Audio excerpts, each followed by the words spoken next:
Hi everyone, it's Chandelier, and I'm back here with a second short story that is from my book, Layers of My Soul. It's a series of little short stories. It was a very healing in nature to write, and I'm excited to share this one with you. So, the title of this one is called Milk Breath. It was the last Thanksgiving I was able to spend with my father and siblings before we parted ways.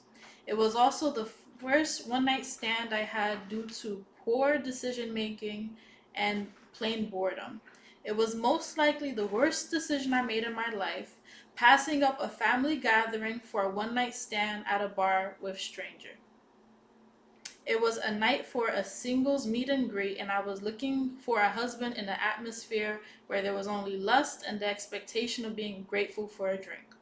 I hooked up with a couple of girls I did not know, and we went man hunting and had every intention of having a good night. I was a little chunky at the time, and dealing with some insecurities and loneliness that stemmed from depression. I dropped out of college, and my dad had a new piece of rare eye candy that was on the table and was to be considered for wifey status. To make things even better, he was had his first biological daughter with the woman of the same race. To most people, this would not be a detail worth bragging about, but for my pure Puerto Rican step aunt, this was a big plus because having even a blessing as my mother was, she could not offer in a second marriage the peace of being from the same race while she was with him. His first marriage was bittersweet, and I had a pretend step sibling I spoke to a few times, but that was pretty much it. I was stuck in the middle at the age of 22 of being a big kid mindlessly walking around with no resources, looking to start a family or to find my way to create a future for myself. I was in a quarter life crisis and did not end well until I reached my mid 20s when I started to get my footing. Now back to the singles party. It was a pitiful group of single people in their 30s who had their best friends, most likely had best friends they should be dating or work husbands they should take more seriously, but for some reason they did not. This was one There was one blonde I remembered who would get jealous when a man would pay another woman more attention, even if it was slightly more than to someone else than her. She was drop dead gorgeous, but we all have complexes we need to face at some point. I was still naive to think a compliment could equate love. And I know this is TMI, but I did not think my vagina was popping due to the time I was on psych meds and I was mainly having sex out of boredom. I guess I was exploring. I ended up hooking up with a guy in his 40s despite the dancing and the good chemistry we exchanged before we had intercourse. The dancing was good, but the intercourse was more comical than romantic. I was half asleep and I was just having the intercourse because I thought I had to. I was too lazy and broke to take an Uber ride home afterwards.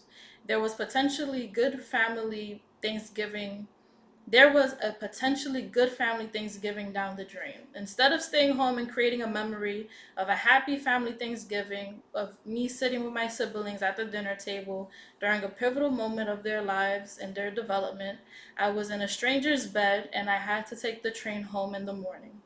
I could tell that the intercourse was not the best for either of us because he lied in the morning about losing his keys and needing to go visit his niece's house in the morning.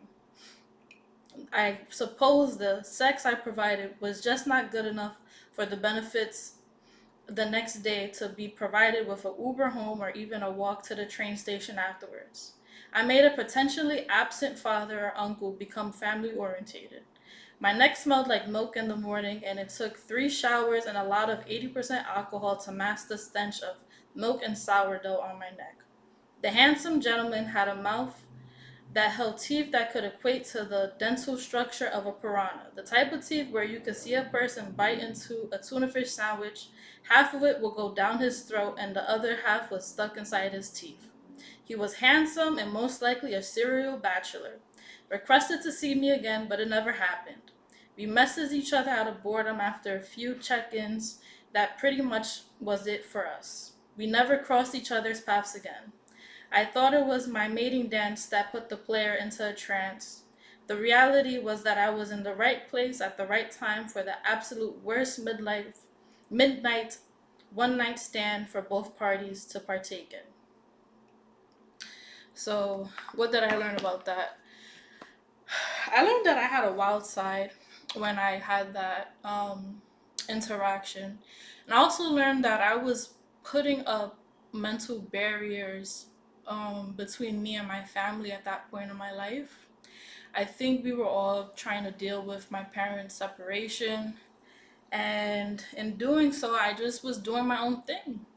And I think I probably did cross paths with that gentleman once again, but I don't think we spoke to each other.